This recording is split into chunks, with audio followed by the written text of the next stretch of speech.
So there was lots of stuff around force parameterization and SP Blitz Cache. Let's go tell the story of SP Blitz Cache. So now, go back and close that timer.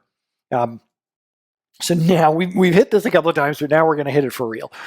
Over here, it says there is this decoder ring that you should copy paste into your text notes, and then based on whatever your server's top weight type is, that's how you run SP Blitz Cache. In my example, my top weight type by a mile was SOS scheduler yield, so I'm going to sort by CPU per that little decoder ring. Now, let's go open Management Studio and go do it. So I'm going to go ahead and just clear things out so that I can focus on just that one. Sort order equals CPU. So what does SP Blitz Cache do? Every time you run a query, every time you type in a query in SSMS or any of your, users run a query, SQL Server has to do the tough job of building an execution plan. I'm just going to click on the first one as an example. Now, the harder your execution plan is to compile, the longer it takes. If I go in here, right-click, and go into Properties, you see up here there's this compile time. This is measured in milliseconds. So this execution plan took 249 milliseconds, or about a quarter of a second, just to sketch out how all the little operators should stitch in together, how much memory it should have, how parallel it should go, all of that. And building this can be CPU intensive, so SQL Server wants to cache execution plans as long as it can. Kind of think of it as, say you run a pet store, and as soon as a pet comes in the front door of your pet store, you want to be able to recognize that, oh, that's the dog that likes chew toys on aisle 7. That's the cat that likes scratch pads on aisle 3. Oh, that's the dog that pees over in the corner. I better go pay special attention to that dog. SQL Server wants to be able to recognize the pets that come in the front door of our pet store as quickly as possible. The place that it stores all that is in a DMV. We'll store some of it, and we'll get to where it stores the rest.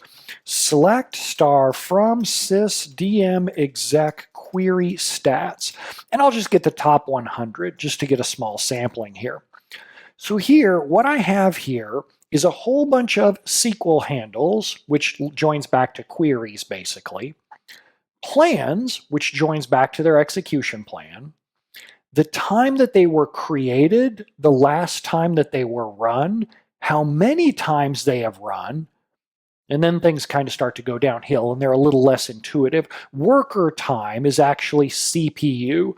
How much time did we spend burning CPU while we were executing this query? You get total worker time, and you could divide that by executions in order to get average worker time to see how much CPU this thing burns on average each time that it runs. Same thing with the number of reads that they do, both physical and logical, the number of writes that they do, and much more than that, total elapsed time, duration, you name it.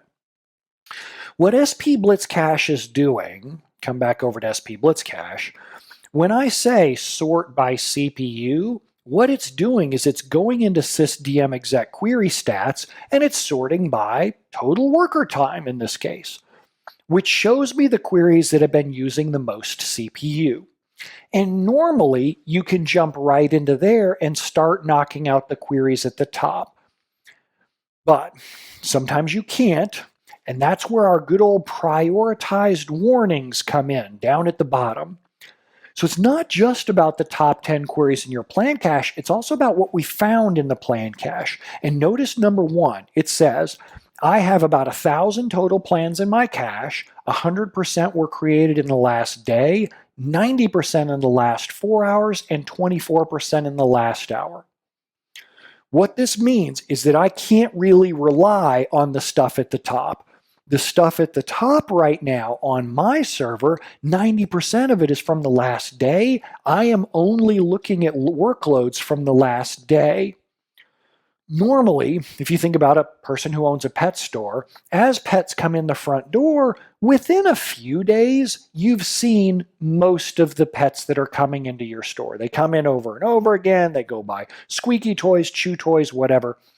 But there are things that you could do that will give your pet shop owner amnesia, that will cause them to never be able to remember pets that walk in the front door. One of them is RAM.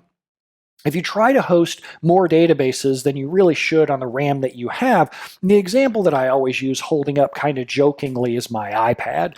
If your SQL server has less memory than my iPad, you're probably going to be in trouble. Same thing with my laptop. If someone's trying to host a 2 terabyte database on something that I wouldn't even run my laptop on, then we're probably going to have problems. But that's not usually what causes this priority 1 warning. The thing that usually causes this priority 1 warning is the way that people construct their queries.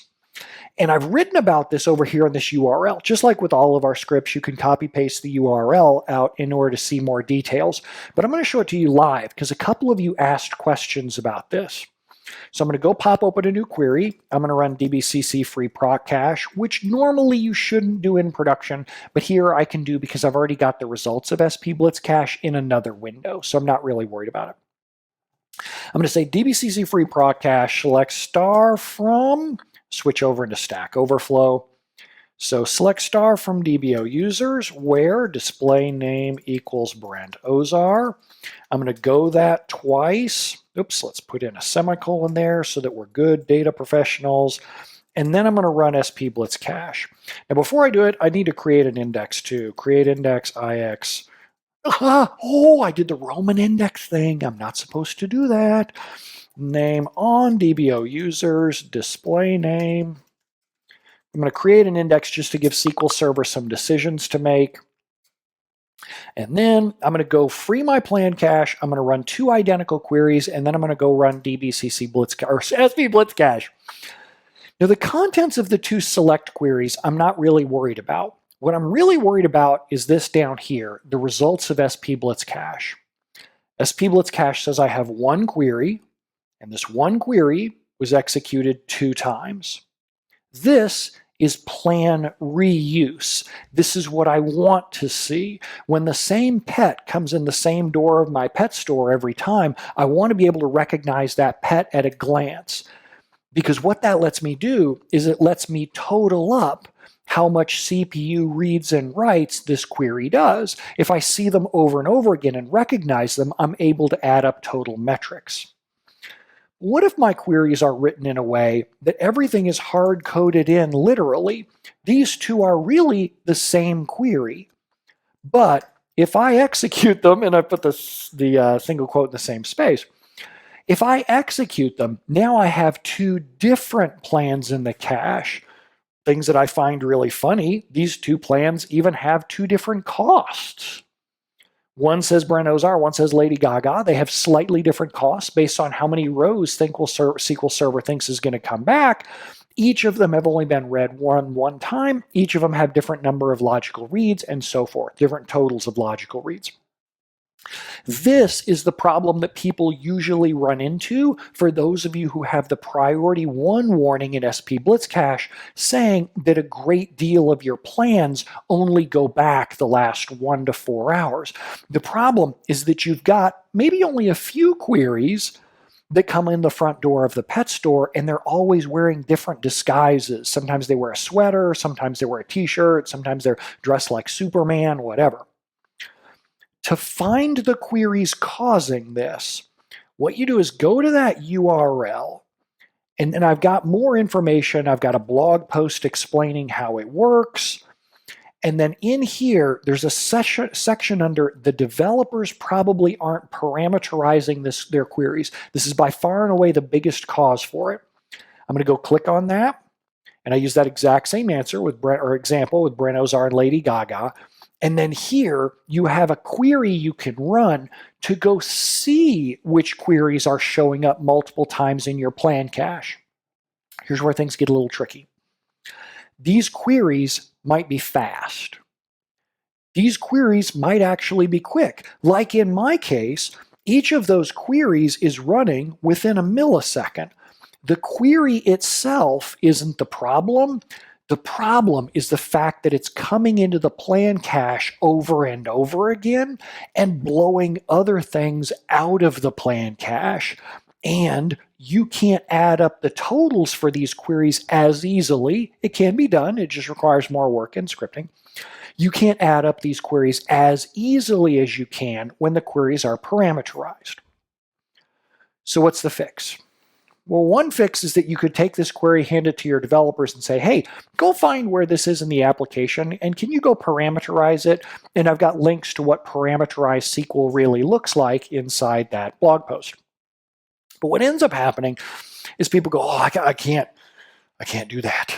It's too hard. I got things I want to do, and the things that I want to do, they don't involve what you want me to do. So I'm like, okay, all right, that's cool. We got another workaround. And that's where forced parameterization comes in. And several of you asked questions around forced parameterization, so let's go turn it on. So if I go into the Stack Overflow database, and this is a setting that's set at the database level, I'm right-clicking on the database and I'm going into properties. And Eamon says, that's my result. Exactly, my top 10 queries have 300 to 4,500 plans on each one. And Eamon, I'm glad you mentioned that because it brings up another good question. How many is too many? If it's only 300-400, I'm not usually worried about it because you'll often see monitoring tools do that kind of thing.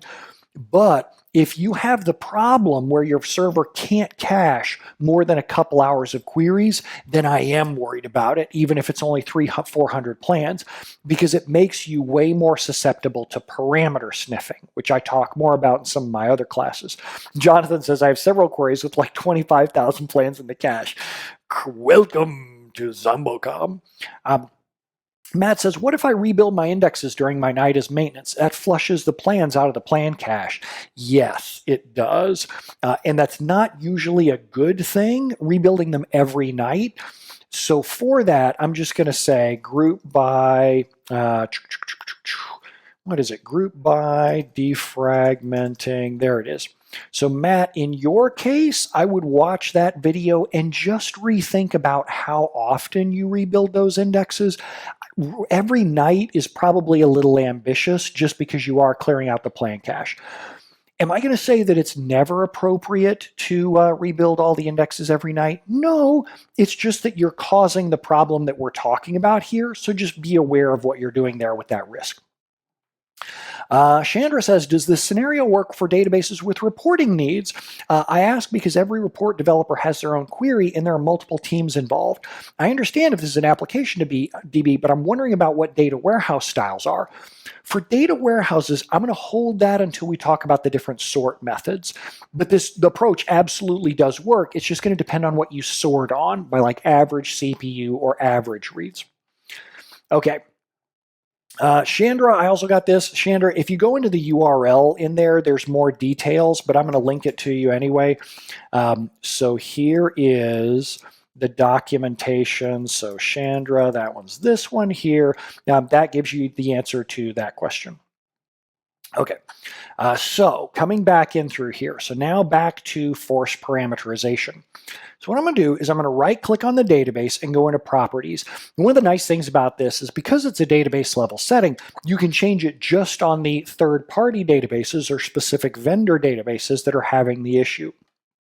If I go to options and then I scroll down, there's a thing down here that says parameterization, and the default option is simple. Simple means I trust that the developers are properly parameterizing their queries. The other option is forced.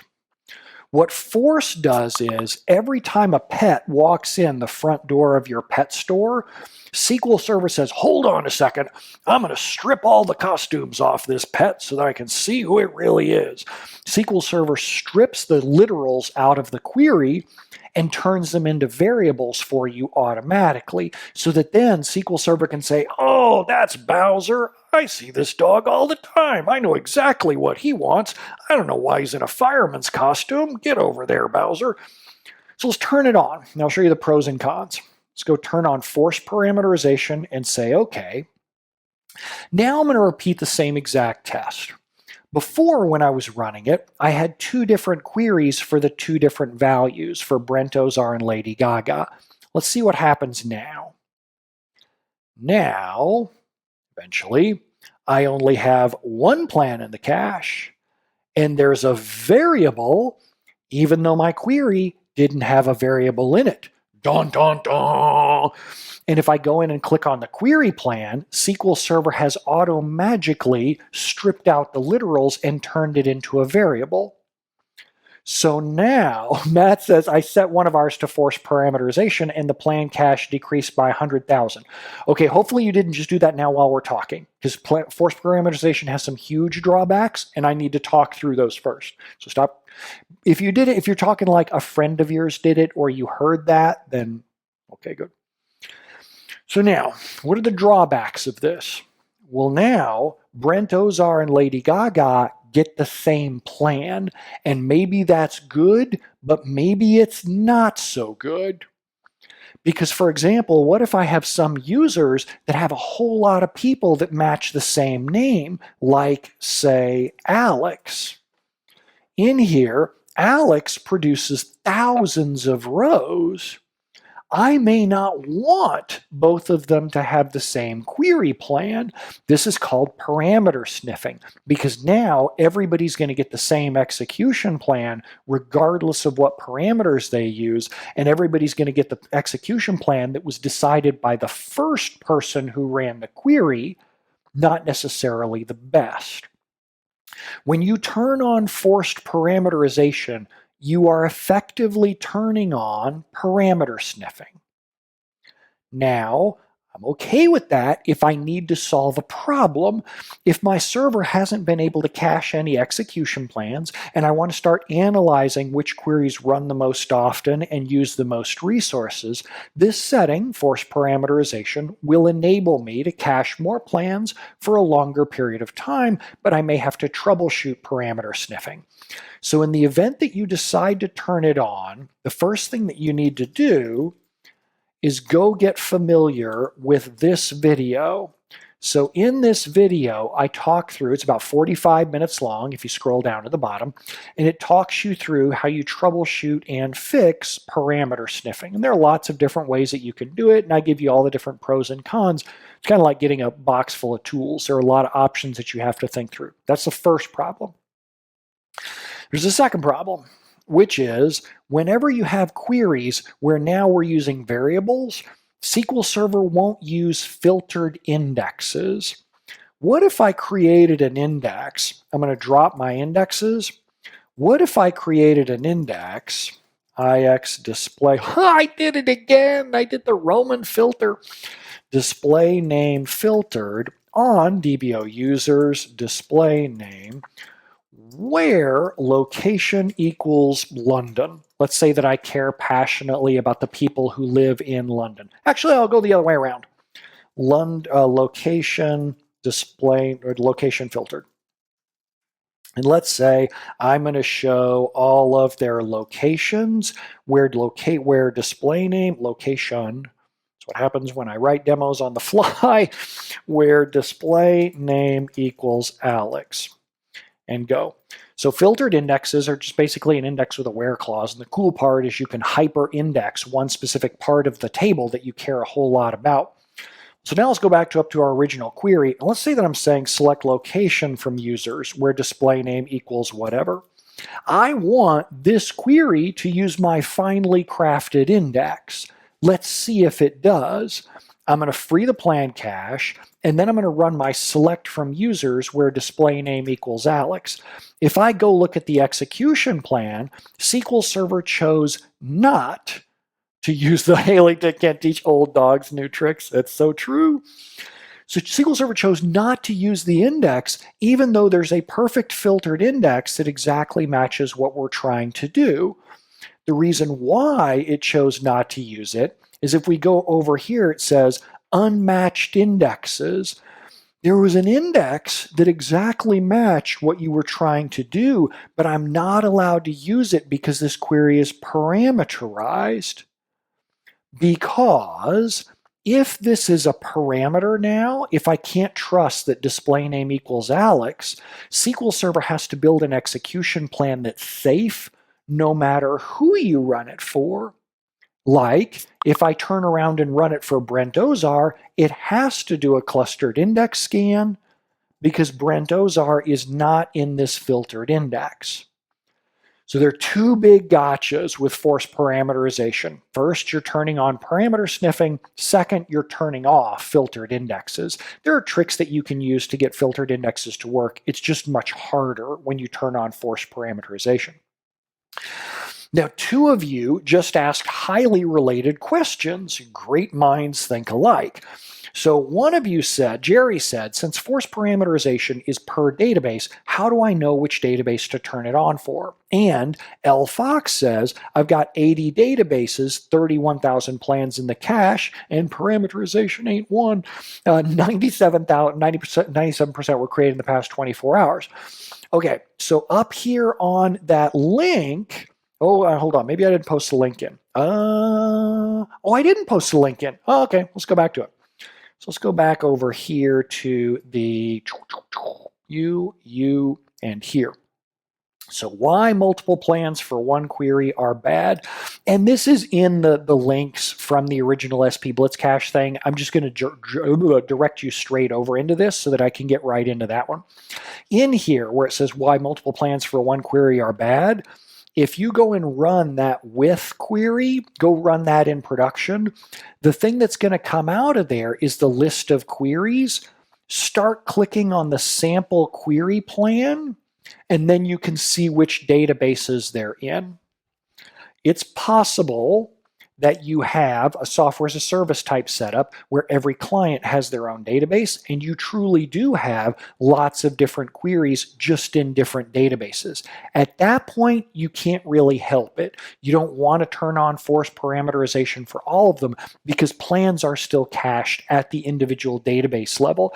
If you have 100 clients with 100 different databases, even if you turned on force parameterization, every one query is going to be duplicated 100 times once across every database that you have. Y'all said you like stories, so here's a story. So I had a software as a service client. I've had a lot of these software as a service clients where they put every client inside their own database, which is fine. There's nothing wrong with that. There are pros and cons to that approach. But they had thousands and even over 10,000 databases per server. Well, if you have 10,000 databases on a server, even if they're all absolutely identical, every database gets its own plan cache. There is no, well, I say gets its own plan cache. That's a bad way of saying it.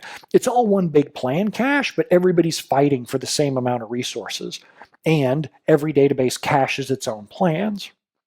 So as a result, it didn't matter how much memory we put in the server, no one could ever cache a plan, because whenever a user logged in to that particular client, if they hadn't been logged in 5 or 10 minutes, their plan cache was gone. You simply couldn't keep enough plans around for every individual database. Am I saying that one database per client is bad? Nope. There are lots of different ways that you can do that. Multi-client database site, brentozar.com. For those of you who wanted to learn more about that particular design pattern and what your alternatives are, I've got that blog post there. So I'll copy paste that out, and we'll come back over to SP Blitz Cache. Close that out. You're gone. Now, L. Fox says, if the majority of the duplicate plans happen within a set time frame each night, can I dynamically turn on forced params at the start and then turn off when finished? I don't know why you would turn it off. Oh, of course I know. You're trying to avoid the parameter sniffing and the filtered indexes problem. Yeah, the problem with turning on forced parameterization is you're going to blow all the plans in cache for those databases. So I don't know that I'm really a big fan of that. If you wanted to, I'm going to reach here. If you wanted to clear the plan cache and you knew where those duplicate plans were coming from, like if it's an ETL product, a scheduled job, whatever, what you can do is you can use Resource Governor. Now, I'm not usually a fan of Resource Governor, but SQL Server Resource Governor DBCC free proc cache. One of the cool things is that you can free the proc cache by resource group. So you can say just for this group of users or just for this application, go free their plan cache. So you could find out whatever application's generating all these duplicate plans, and then you could just free their part of the plan cache every night when their workload was done. Just coming up with ideas there. Okay. So that's the parameterization story. Now let's come back over to SP Blitz Cache. And I am going to turn force parameterization back off on this. So come back out of here. You can turn it off and on. We mentioned earlier on, we only get a couple of magic buttons. So what is it, when I turn this, what all of a sudden happens? Well, I've had a lot of clients who I say a lot, a couple few dozen, whose CPU was going to like 100% because they were constantly recompiling every brand new query that comes in. And we talk about this in mastering server tuning. When we turned this over to forced parameterization, all of a sudden their server was able to cache execution plans for queries that were coming in thousands of times per second.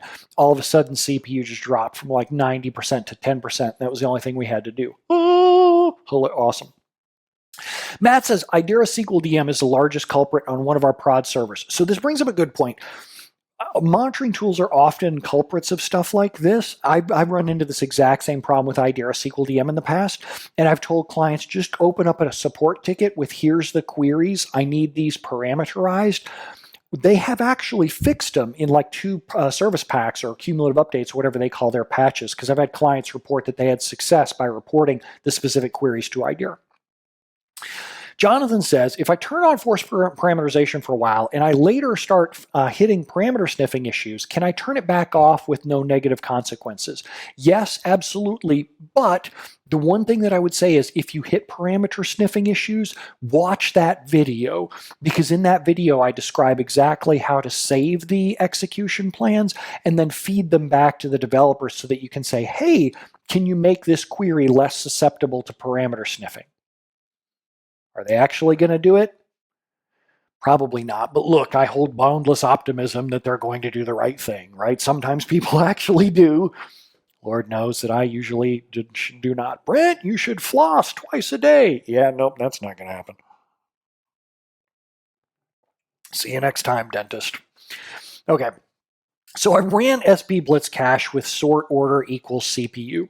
And the first thing that I look at with SP Blitz Cache, so coming back now down around to this part, first thing that I usually look at is, do I have this priority 1 warning that is telling me, hey, look, basically, Matt says, what is parameter sniffing? Yeah. Good luck. And that's when I send them the video. I'll send them the video too, and developers are always, what? Oh my goodness. And especially because it's one of those really fun videos. I did it in a movie theater at Tekorama. I think it was Belgium or the Netherlands or what that was. But it's me walking around in a movie theater, and my demos are up on a movie screen, so that's always fun. Movie theaters are my favorite place to present because you don't have to zoom in on everything. Everybody in the whole theater can see exactly what's going on. So assuming I don't have that priority 1 warning and that my server is able to reuse plans for a while, now the first thing that I go do is I scroll across to whatever column I chose to sort by, and I gave y'all different sort orders depending on what problem your server was facing.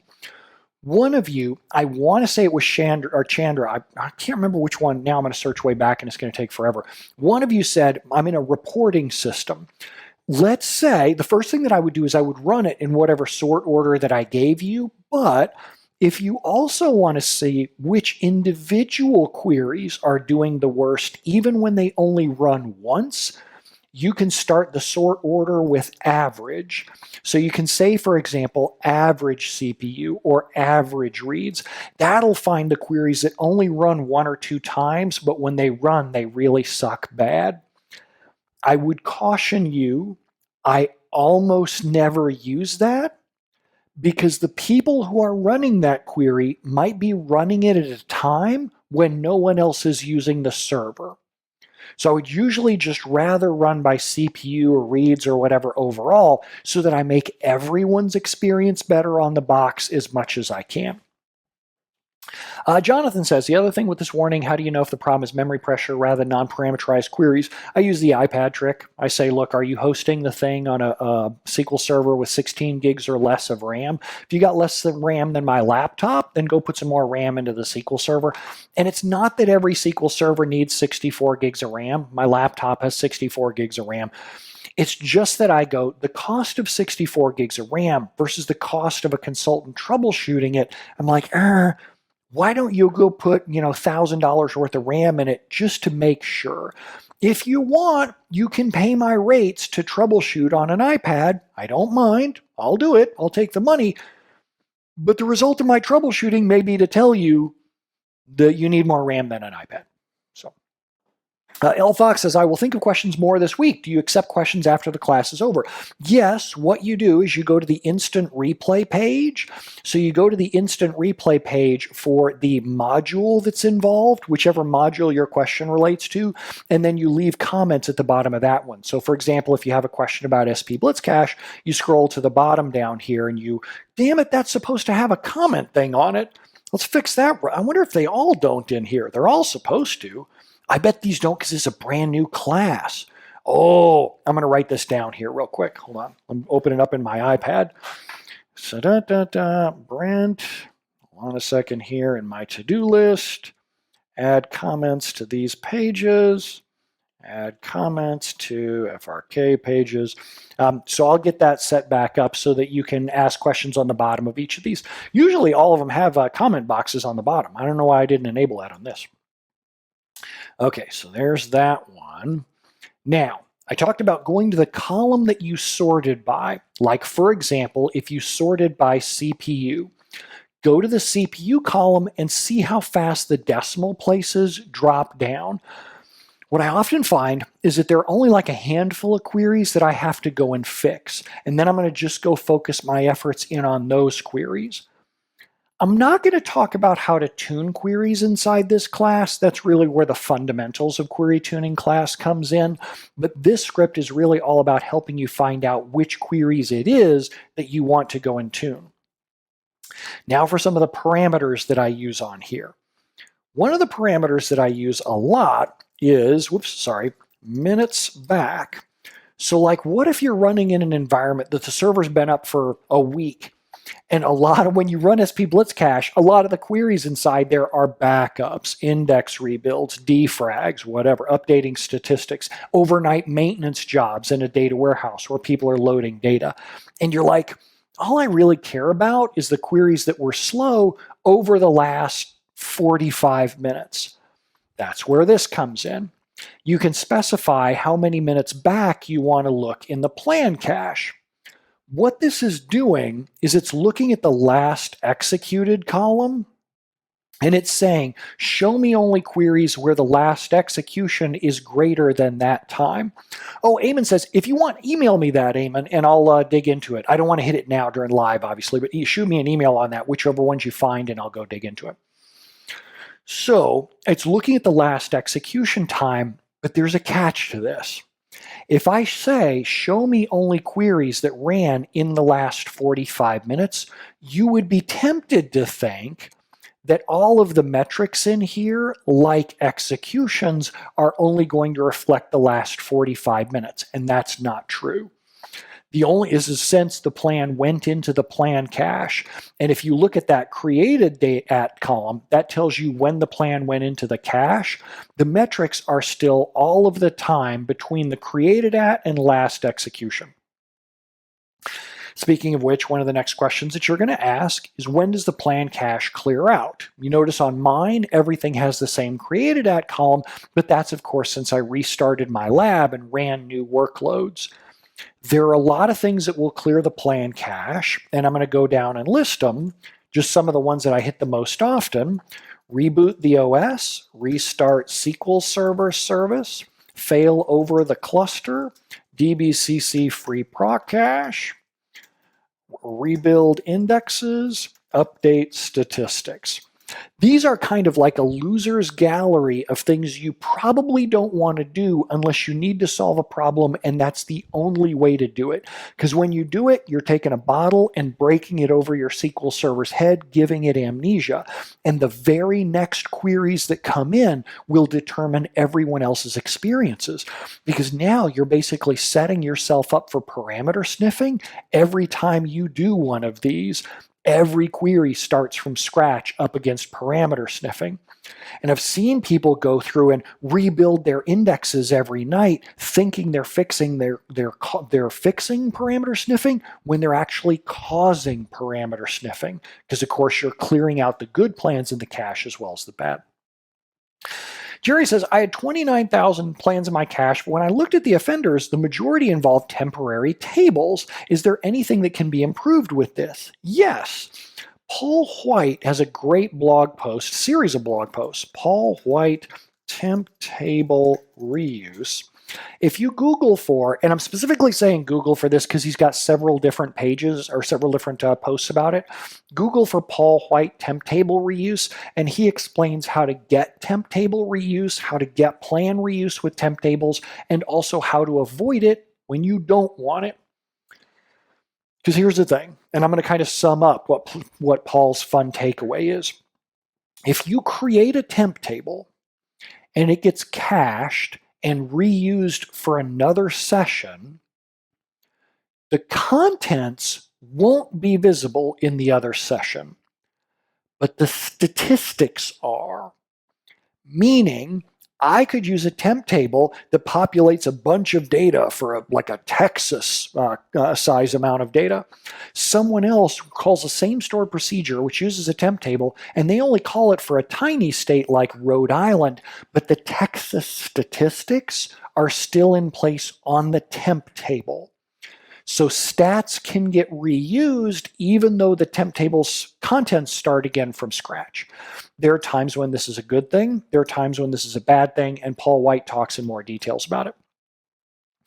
L. Fox asks a question, how do I interpret the weight columns? So this is really kind of neat. When we first wrote these, so in here it says average CPU, total duration, all this, then there's a weight. So what this used to say is percentage, like this one is 50% of the CPU, this one is 75% of the CPU, this one's 21%. And so many people said, Brent, there's no way that this is accurate. These numbers add up to more than 100. Yes, of course they do, but there's a reason for that. In order to show you, I'm going to free the plan cache, and I'm going to run one of the stored procedures from this lab. Let's say BrentOzar.com, go master servers. So let's say, let's come over here, and we have plan, which is, we're on lab 6, yeah. No, we're not on lab 6, we're on index lab 6. BrentOzar.com, go master indexes. And then index lab 6. Let me find a query that has the nest or multiple statements in a stored procedure. Of course, when I'm trying to do it, it doesn't show one. So let's go write one real quick. Go create or alter DBO. Let's put it in Stack Overflow. DBO USP magic stored proc as begin end go. Select count star from DBO posts. No, there's no go there. Select count star from DBO comments. Oh, we'll do users because that's nice and tiny. All right, so there that goes. Execute. Oh, you got to put the word proc in there, Speedy. Proc, execute. And then let's exec USP magic stored proc and go. So when you have a stored procedure that has multiple statements in it, you kind of have to understand how SP Blitz Cache needs to render this metrics. SP Blitz Cache needs to show you the total amount of CPU used by the procedure and the total CPU used by each statement. So that's exactly how it ends up showing up out of SP Blitz Cache. There are going to be multiple lines inside of SP Blitz Cache. One line for the entire stored procedure that includes all of the data, and then lines for the individual stored, or lines in the stored proc that include each of their components. Here's how it looks. And in order to show it to you, I'm going to drag things around just a little bit. So let's move this over here, and let's move this over here. Come over, move you over here, and you move you over. Well, actually here. There we go. And perfect. Okay, so the CPU used in total by the entire stored procedure is about 120 seconds worth of CPU. Oh, I don't need the warnings. That's only going to make it, or that average. Then you can see how they each add up individually. Well, if this is a percentage, and because there was hardly any load on the server, it shows up as just 1 in terms of CPU weight, which isn't really relevant right now. But on your server, the top one might show as 100% of your server's CPU, and then the second one would show as 99%. And people were all, Brent, that adds up to 200. That can't be right. And I'm like, yes, the top one is 100% of the server's load overall. The second one is 99% of the server's load overall. So if you were going to go troubleshoot the individual line that was the biggest problem, you would find the line that has the highest weight and work from there. Now, in reality, teaching people that was so hard. Because it used to say percent right across the top. When we looked at percent over here, it used to say percent right across the top, and people just had the hardest time with it, especially that it also comes into percent by type. Like this one line is 9%, the top line is 9% of all stored procedures, the second one is 21% of all statements, and so forth, that it just blew so many minds that we gave up on it and just called it weight instead. For those of us who know how to use it, we find it vaguely helpful, but I'll be honest, I don't even use it anymore because since I have to work in front of clients and explain the numbers, I'm like, that's too hard. We're just going to go look at the big numbers here, and we're going to work on the things that have the big numbers, because it's so much easier for people to understand total CPU in milliseconds and then average CPU in milliseconds. Since this one query ran 3 times, total divided by 3 equals average CPU. Here's how long that one takes each time he runs, and so forth. So, all right. So there's that. I said minutes back I use all the time. And there's one other one. Expert mode equals 1. Sometimes in some of our stored procedures, you'll see me use expert mode a lot because it does, in many of our stored procedures, it does 2 things. It adds more results and it does more in-depth checking. That's exactly what SP Blitz Cache expert mode does as well. It adds more columns and it adds more things in the warnings column. However, me as a consultant, I almost never use expert mode for SP Blitz Cache. Reason being is that the warnings column just gets populated with stuff that you probably can't fix quickly, like row goals in T-SQL, row goals in your plan. It also gives you more columns that you may not care about. So for me, it's very rare that I actually turn that thing on. Now, let's come back. We've talked generally about how we use SP Blitz Cache, and we're doing a health check on this particular SQL server. If I'm doing a health check on this particular SQL server, remember that my number 1 bottleneck by far was CPU.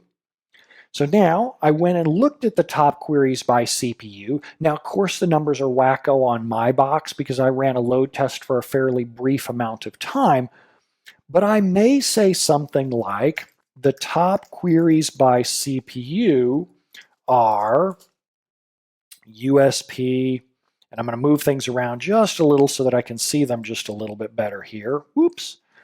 Come back to me. Return to me. There it goes. All right, so the top queries by CPU are USP Q277. This fetches salespeople by month and produces the report for the customers team. We should review missing indexes, and non-sargeable things in the where clause. Now, will I type out in the span of very often during my server and query tuning classes, you'll see me bust out my half-hour hourglass. As soon as you open a query plan, you want to flip a half-hour hourglass or set you a half-hour timer because it's so easy to rat hole on an individual execution plan. It's so easy to spend all your time digging deeply into it, and then you raise your head up from that incredible troubleshooting session and you're like, oh my God, why is the office completely empty? Where did everyone go? What do you mean there's a virus? So what you probably want to do is just max out at like 30 minutes per individual query plan that you look at if you choose to go down that route.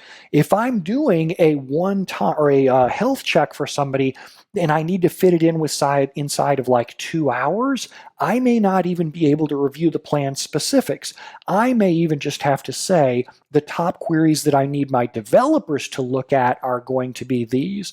And then I would do this similar review going down through the queries that I think are the biggest bang for the buck, looking, of course, at these things right inside here, which ones are burning the most CPU time.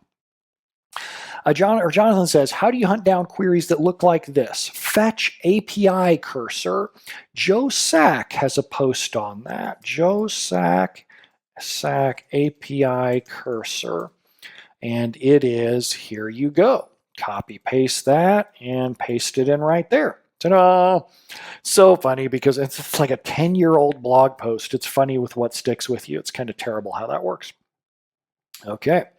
So there's that guy, close that out, and come back here. So now we have our little report on what the most resource-intensive queries are. Often I'll want to go and save these query plans out to disk. I'll talk about in our last session today, I'll talk about the Consultant Toolkit, which is just an app that we include for some of you who bought like the level 1 bundle that will compile those query plans all together for you in a zip file. All right, there's SP Blitz Cache. Let me know if you've got any questions about that, and then we'll go to our bio break and come back and talk about SP Blitz Index. Chandra says, every Alteryx query on our database comes out as a fetch API cursor. Good times. And by good times, I mean bad times. Let's see here. We did a 15-minute break last time. We'll do a 20-minute timer this time. And move this around. Oh, Jerry asks a good question. Jerry says, and I'll reset this timer here in a minute. Jerry says, is the SQL Server Query Store a useful tool for diagnosing query issues and query plans, etc.? So the thing that I run into, so I'm going to say query store site, brentozar.com. The thing that I run into is people don't turn it on. When Query Store came out in SQL Server 2016, I was like, everybody, listen up. This is the best feature ever. It's a black box that tracks your queries and it gives you statistics on a run. This is amazing. You have to do this now.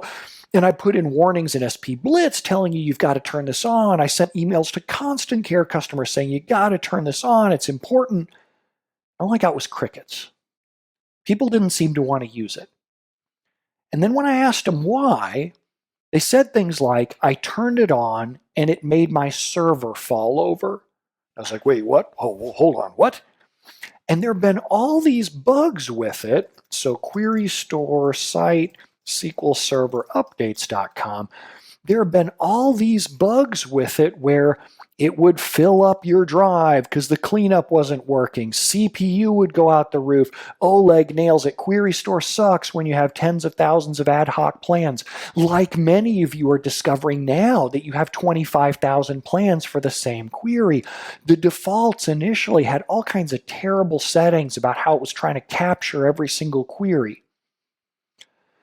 So I'm not as gung-ho on it anymore. It's the kind of thing that I'm like, oh, that's really cool if you have a full-time DBA who can keep the SQL Server completely patched and up to date at all times and can examine to make sure that you don't have the ad hoc query plan problem and has the ability to turn on trace flags and change SQL Server settings live on the fly. If you can meet all of those boundaries or all those barriers, what you do is you search for Aaron Stellato Query Store plural site. Aaron has a class on Pluralsight, which is totally free this month. You can go into it. You can learn about the trace flags that you need to implement, about the settings that you need to change on your databases. It isn't a set it and forget it type feature. She also has a blog post talking about what you need to do in order to set it up. And I'm going to copy paste this out over here into the notes, so that way you can go and see what trace flags you need to turn on, things like that. So for me, as soon as I say, well, in order to turn on Query Store, the first thing we're going to do is turn on trace flags, all of a sudden sysadmins and DBAs are waving their middle finger at me like there's no tomorrow. So I haven't had any good luck with it, but I'll tell you this. If I was a full-time database administrator and I wasn't focused, like I say as a full-time DBA, I mean at a company, like if I owned my servers and I ruled over them with an iron fist, and if I knew I didn't have the ad hoc query plan problem, I would 100% use Query Store. But because of my role as a consultant and the way the problems that people have run into with it, I just haven't been able to have them turn it on. Chandra says, the only missing piece I believe in Query Store is to see who ran this query. The problem is you've got to remember that anything that you turn on in SQL Server has to work at Stack Overflow. And I use Stack Overflow just as an example. There are larger companies. Think about a website where it has 100,000 queries running per second. If you ran 100,000 queries in 1 second, do you really think that SQL Server could track who ran every single query? That would be a tough call. That'd be pretty terrible. So let's see. Eamon says, if I remove the SQL handle from many queries, will that free the whole plan cache? What are you trying to solve? What's the pain point that you're trying to solve there? If you need to free the whole plan cache, by all means, go for it. But when you say remove the SQL handle from many queries, I get nervous. I'm like, well, I'm not sure what we're trying to fix there. So I get nervous there. Let me rephrase your question. I have never run into a situation where I wanted to remove the SQL handle from many queries. That situation may be out there. I just haven't run into it myself. That's all. Matt says he uses Query Store a lot, but also researched it a lot before enabling it. And I kind of think that's really the story with SQL Server, right? Like we always assume, I don't know about y'all, but I always assumed when I was a DBA, I'm like, this product comes in a box. It must be bulletproof. Everything must work.